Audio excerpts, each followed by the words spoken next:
அவர் சிறியவனையும் உறுதியிலிருந்து எடுத்து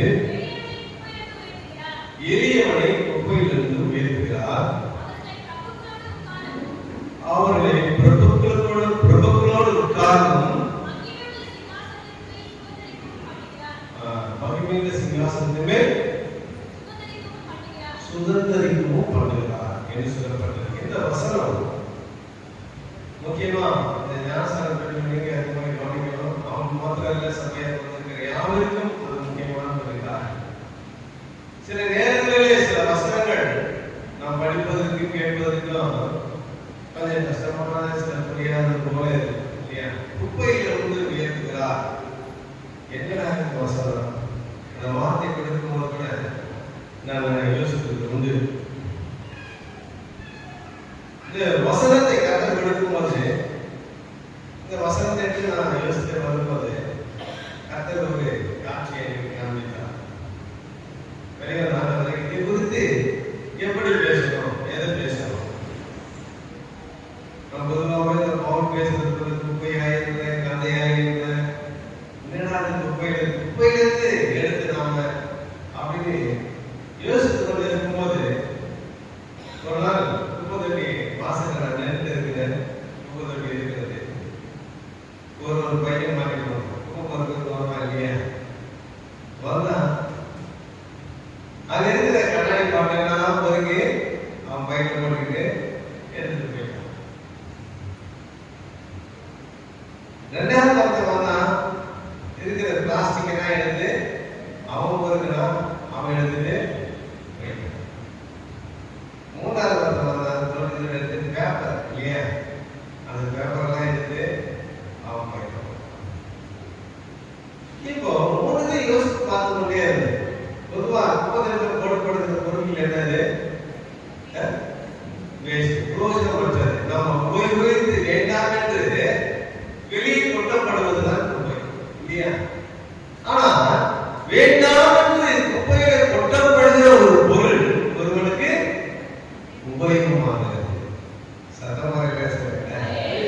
நாம் வேண்டாம் என்று தவிர ஒரு பொருள் ஒருவனுக்கு எப்படிப்பட்டதாய் மாறுகிறதுனா உபயோகம் உள்ள ஒரு பொருளாய் மாறுகிறது. வேண்டாம் என்று வெறுக்கிறது ஒருவன் பிழைப்புக்காக, ஒருவன் ஆகாரத்துக்காக, அவன் குடும்ப வழி நடத்துவதற்கான ஒரு உபகாரத்தை செய்யக்கூடியதாய் காணப்படுகிறது. எனக்கு பிரியமானதை ஏன் சொல்ல நிறைய பேர் இந்த உலகத்தில் நம்ம என்ன பண்ணாங்க, இதெல்லாம் வேண்டாம் செய்யறாங்க. குப்பை போல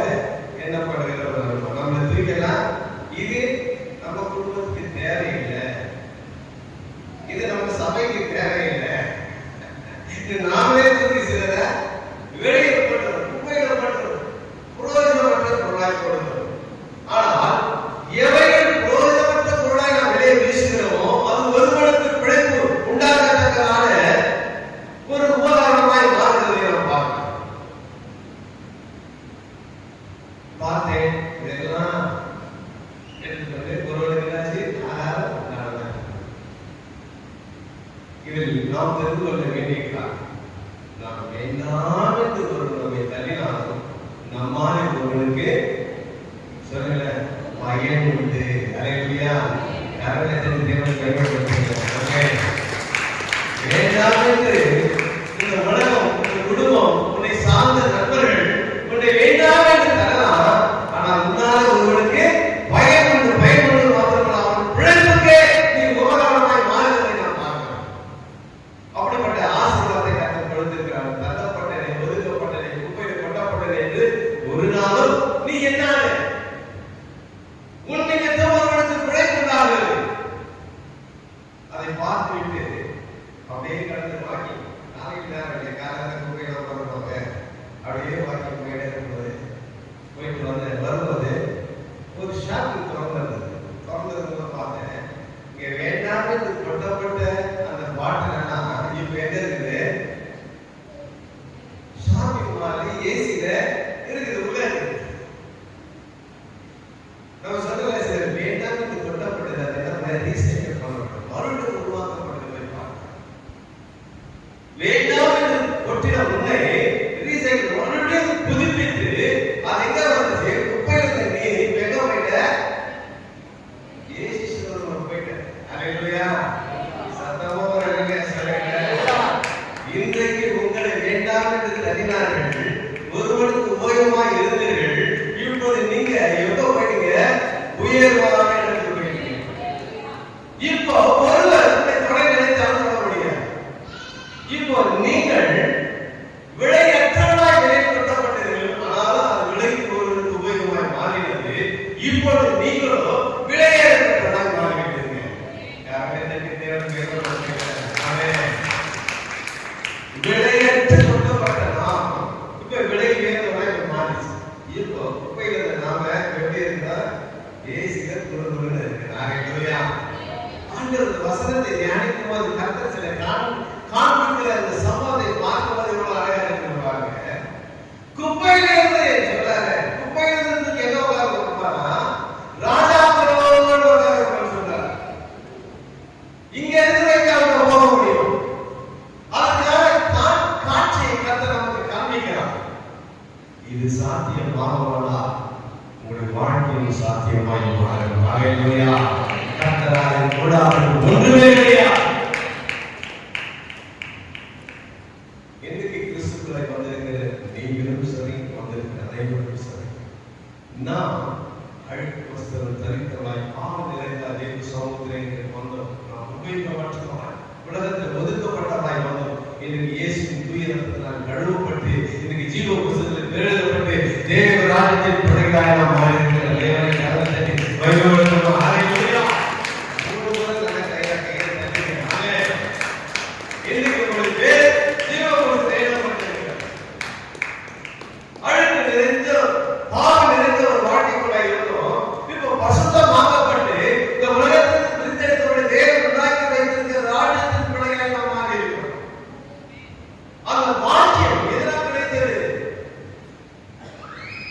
உலகம் எல்லாம் வேளாண் தருதோ அது தேவன் எல்லாத்தையும் எடுத்து ஓய்வுபடுத்துகிறவராக இருக்கிறார். அல்லேலூயா. அவர் சிங்காசனத்தில் வைக்கிறவராக இருக்கிறார். அவரை கனப்படுத்துகிறார், மகிமைப்படுத்துகிறார், உங்களை உயர்த்துகிறவராக இருக்கிறார். இன்றைக்கு பிரியமான வந்திருக்கிற உங்களுக்கு மாற்றப்பட்ட ஞானஸ்நானம் பெற்றவர்கள் மாத்திரம் வந்திருக்கிற ஒவ்வொரு தேவ பிள்ளை ஒவ்வொரு கர்த்தர் சொல்லுகிறது இதுதான்.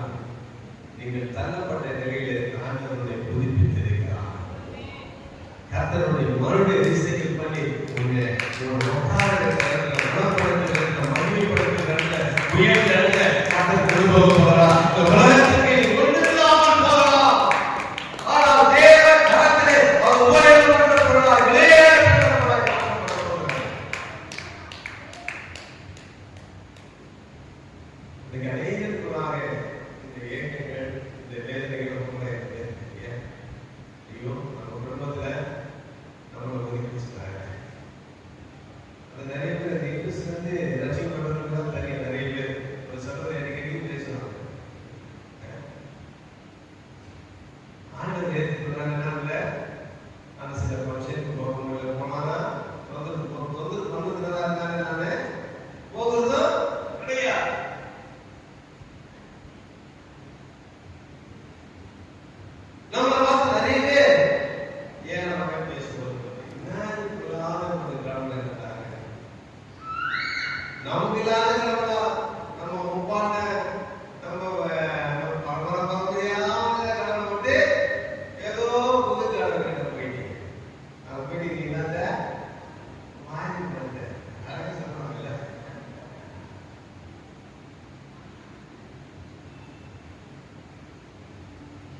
நிச்சயமாக நம்முடைய தேவன் வாரி கொடுக்கிறது. ஹல்லேலூயா.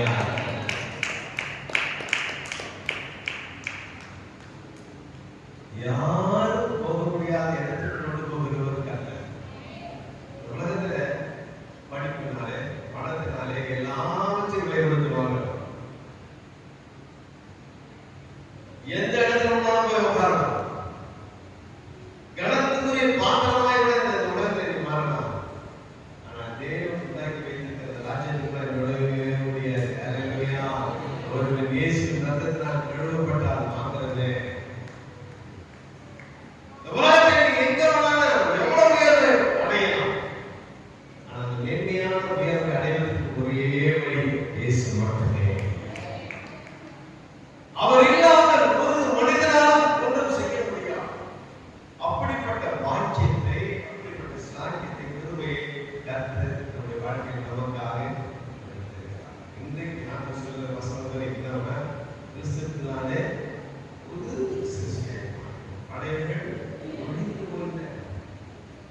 இதோ நான் மரித்தேன், இனி நான் இந்த கிறிஸ்துவே எனக்குள்ளாய் உடைத்திருக்கிறார்.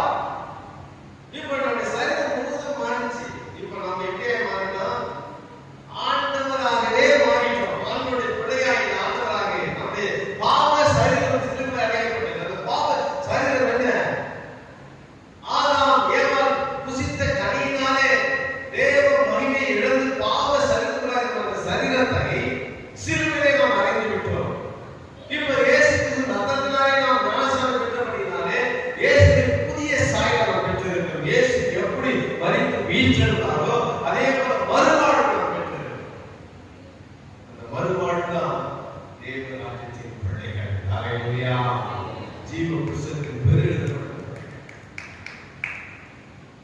ஞானஸ்நானம் குறித்து சொல்லி இந்த உலகத்திலே நாம் பிறக்கும் போது பிறந்தவுடனே நம்முடைய குடிமதிப்பு எழுதப்படுகிறது. நான் எந்த ஊரில் பிறந்தேன் என்று சொல்லி இந்தியாவில் பிறந்து அமெரிக்காவிலே ஆப்பிரிக்காவிலே நம்மளுடைய வாழ்க்கை. ஏன்னா நீ இந்தியா நாட்டு மக்கள் இந்தியா, ஏன்னா எங்க குடிமதிப்பு எழுதப்படுகிறதோ அந்த நாட்டுக்கு நம்ம வாழ முடியும். இப்பொழுது ஞானஸ்நானம் பெற்றவர்கள் நாம் எங்க குடிமதிப்பு எழுதப்பட்டிருக்கிறோம்? ஜீவ புஸ்தகமாக பரலோக புஸ்தகத்தில் எழுதப்பட்டிருக்கிறோம். இப்பொழுது நம்முடைய குடியிருப்பு எங்க? தேவ ராஜ்யத்திலே. உங்க பேர் குடி உரிமை ஜீவ புஸ்தகத்தில் எழுதப்பட்டிருக்கிறது.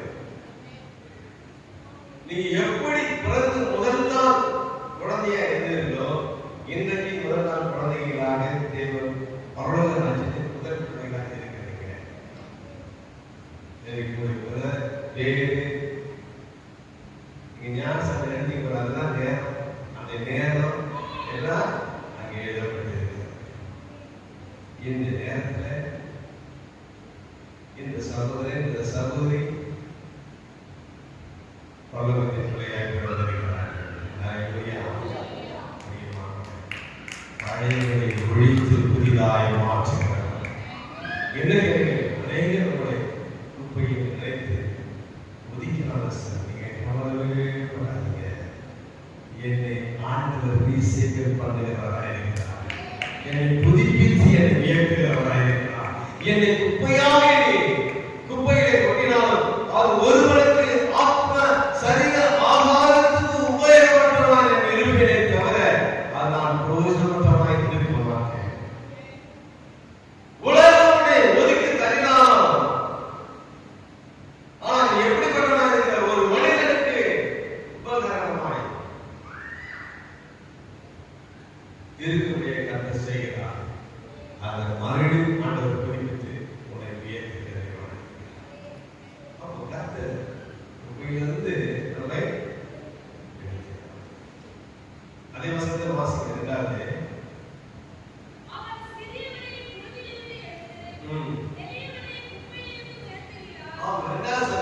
புழுதி புழுதி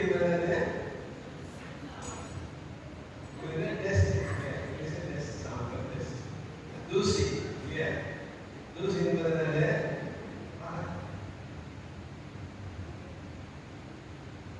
நிறைய பேர் நம்ம என்ன பண்ணாங்க, தூசியா நினைக்கிறாங்க.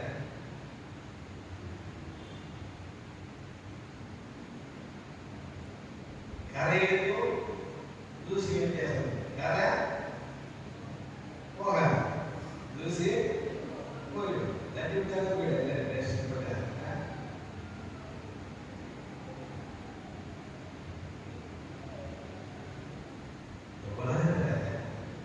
தூசி போக நினைச்சுக்கிறவங்க என்ன பண்ணாங்க? வராங்க விட்டாங்க. சரிங்க, நீங்க கவலைப்படுவது புழுதியிலிருந்து தூக்கி விடுகிறவராக இருக்கிறார். இங்க வாசிக்கிற சங்கீதம் 113:7 வாசிக்கல.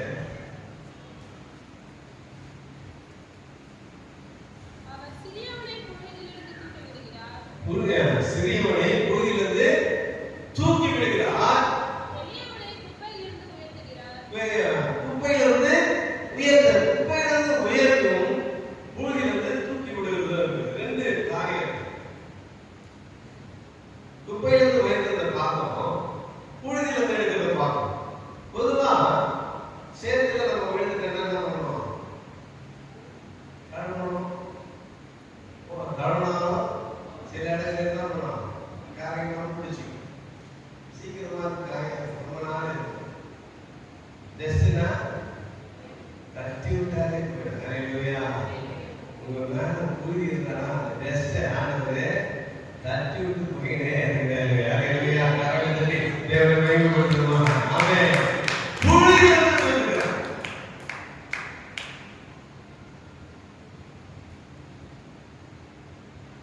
நிறைய நேரத்துல நாம இந்த வண்டியில போகும்போதுதான் நம்ம டெஸ்ட் நிறைய பேருக்கு நான் ஒரு ஒயிட் ஷர்ட் போடுறது நிறைய தெரியும்.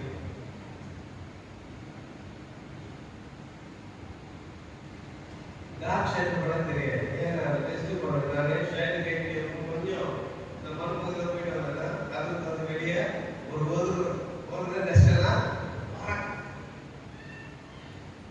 அப்போ ஒரு ஆயிடுச்சு. எல்லா டெஸ்ட் போயிடுச்சு. அப்படிதான் எவ்வளவுதான் டெஸ்ட் பண்ணாலும் அது முதலை தடுக்கிறது உன்னோட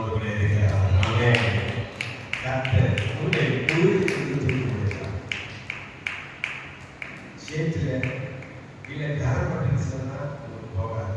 ஆனா இருக்கு புழுதி, அதை தட்டி விட்ட உடனே போகிற அளவுக்கு மாற்றி அப்படிப்பட்ட ஆசீர்வாதத்தை இன்றைக்கு நம்முடைய வாழ்க்கையிலே கர்த்தர் கொடுக்க போகிறார். புழுதியிலிருந்து நம்மை தூக்கி குப்பையிலிருந்து எடுத்து ராஜாவோடு நம்மை ஆபரணப்படுத்துகிறார்.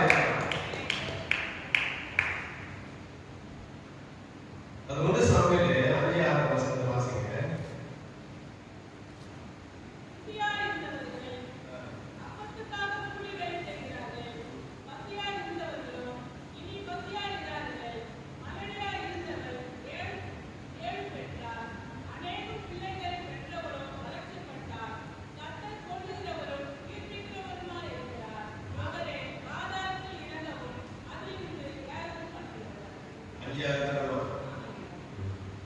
ஆண்டவர் பாதாளத்திலிருந்தும் ஏற்படுகிறார். அப்படின்னா இந்த குப்பையில போடுகிற வாழ்க்கை எப்படியா இருக்கோம்னா, சில நேரத்தில் நம்ம உலகமே, நம்ம குடும்பமே, நம்ம உடல் பிறந்தவரே நம்ம ஒதுக்கி தள்ளிட்டா அப்படி நிலைமை எப்படி ஆயிடுச்சு? பாதாளத்தில் போனோம்னா இந்த நம்ம சில நேரத்தில் நம்ம நினைப்போம், யாருக்கும் இப்படிப்பட்ட ஒழுங்கே வரக்கூடாது, யாருமே இப்படிப்பட்ட கஷ்டம் வரக்கூடாது. அப்படின்னா அர்த்தம் இருக்கிறதுலே ரொம்ப மோசமான மிகவும் கடினமான ஒரு பாதையா இருக்கும் தான் நம்ம அப்படி சொல்லுவோம். அந்த பாதை பாதாளத்தின் பாதை. அந்த பாதாளத்துக்கு போனா, பாதாளத்துக்கு வரணும்னா எழுந்து வரவே முடியாது. அதே மாதிரிதான் குப்பையில போடப்பட்ட பொருட்கள் ரெண்டாவது என்னது? அது வேஸ்ட், பிரயோஜனமற்றதுதான். அதை இனி ஆண்டவர் நினைக்கிறார் பாருங்க. பாதாளத்திலிருந்து கர்த்தர் நம்மை தூக்கி விடுகிறவராக இருக்கிறார். குப்பை பிரயோஜனமற்று உபயோகமற்று யாருக்கும் இது பயன்படாத என்று நினைக்கிற நிலையிலிருந்து கர்த்தருடைய உயர்த்தி ராஜாக்களோடு வந்து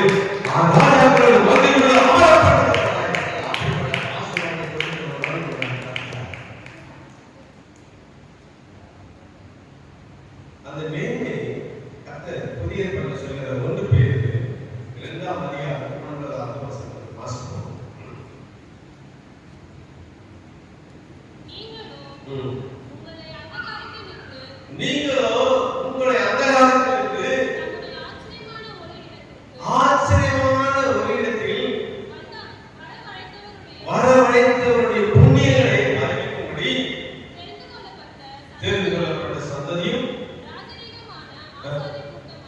ராஜரீகமான ஆசாரிய கூட்டம். நம்ம சொல்லாரு ராஜரீகம் பண்ணுகிற ஆசாரிய கூட்டம். கர்த்தர் பாருங்க, அவருடைய புண்ணியங்களை அறிவிக்கக்கூடிய நம்மை தெரிந்து கொண்டிருக்கிறார். இருளிலிருந்து நம்மை வெளிச்சத்துக்குள்ளாய் கொண்டு வந்திருக்கிறார். இன்றைக்கு நாம் பார்த்தது அவருடைய தீபம் என் தலைமையில் இருந்தது, ஆயினால் இருளை நான் கடந்து போனேன் என்று யோபு சொன்னது போல அவருடைய தீபம் நம்ம தலையில இருந்துச்சுன்னா நம்முடைய பாதையில் தான் இருக்காது, இருளே இருக்காது. ஹல்லேலூயா. அதனால எல்லா இருளையும் கடந்து போய், ஏன்னா என் தலையில தீபம் இருக்கிறது, வெளிச்சம் இருக்கிறது, பிரகாசம் இருக்கிறது. நான் போகிற இடமெல்லாம் இருக்கிற இருளெல்லாம் அகற்றக்கூடிய விளக்கு என் தலைமையில் இருக்கிறது. அதை குறித்து ஆச்சரியமான ஒளி. இந்த ஆச்சரியமான ஒளி என்ன பண்ணுகிறது? நமக்குள்ளாய் இருளிலே புகுந்து கொண்டிருக்கிற பாவ தரையை அகற்றக்கூடிய ஆச்சரியமான ஒரு ஒளி, அசுத்தங்களை அகற்றக்கூடிய ஒரு ஒளி, நீதி பாதை நடத்தக்கூடிய ஒரு ஒளி. அந்த ஒளிக்குள்ளே பிரவேசிக்கிற நம்மை எப்படிப்பட்ட மாற்றுகிறார்னா ராஜரீக கூட்டமாய் மாற்றுகிறார். இல்ல கரங்களை தேவப்படுத்துமா? இப்போது நீங்கள் உலகத்தால் தள்ளப்பட்டு குப்பையிலே போடப்பட்டீர்கள். ஆனால் தேவனுடைய ஆச்சரியமான ஒளியை கொண்டு வந்து என்ன பண்ணிட்டு இருக்கிறார்? உங்களை எல்லாம் ராஜாக்களோடு ராஜரீகம் பண்ணும்படியாக, ஆட்சி செய்யும்படியாக, ஆளுகை செய்யும்படியாக, அதிகாரத்துக்குரியவராய் கர்த்தர் மாற்றுகிறார். உலகத்திலே இருக்கிற ஆட்சிகளை நம்ம பார்க்கிறோம். இன்றைக்கு ஆட்சிகள் மாறி மாறி வருது. அந்த உலகத்தில் ஆளப்போற ஆட்சினா 5 வருஷம் தான். ஆண்டுடைய காலத்தில் ஆளப்போவது 1000 வருஷம்.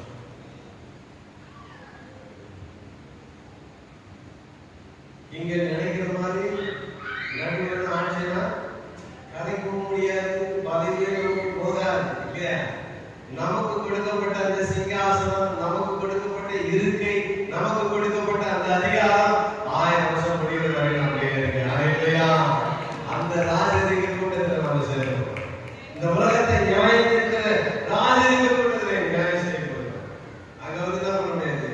பொய்ப்பிரச்சாரத்தை பண்ணும்படியாது, மற்றவரை வீணாய் குற்றப்படுத்தபடியாது, ஒரு மேல் நமக்கு பிடிக்காத தவறான தீர்ப்புக்கு அவனை பாதாளத்தில் தள்ள முடியாது.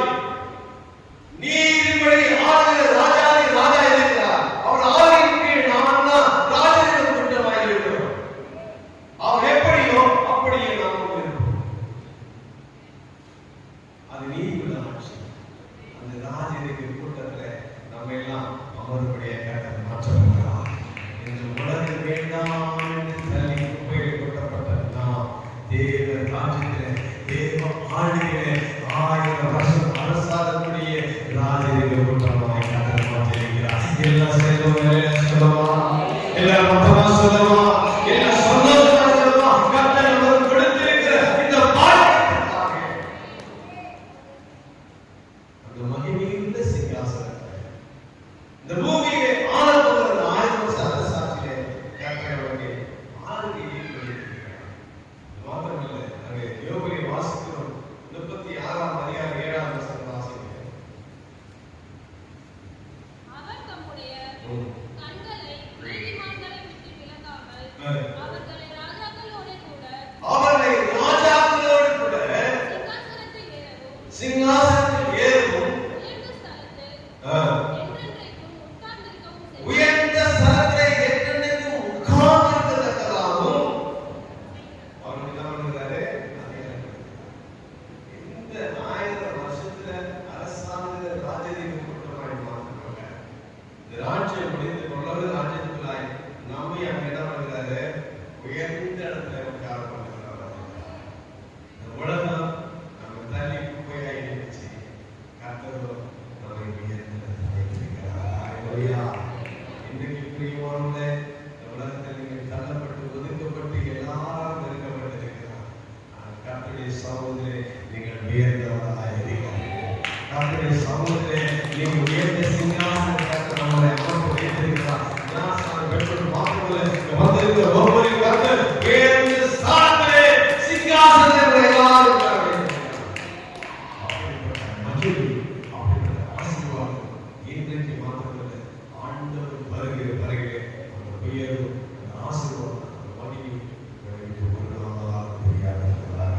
ஹalleluya ஹalleluya வெல்லம் கரங்களை மூடி ஆண்டவருக்கு ஸ்தோத்திரம் ஹalleluya ஸ்தோத்திரம் ஜீசஸ் ஸ்தோத்திரம் கிறிஸ்துவுக்குள் நானும் இருப்பதினாலே கிருபையால் புது சிருஷ்டி பழையவை ஒழிந்த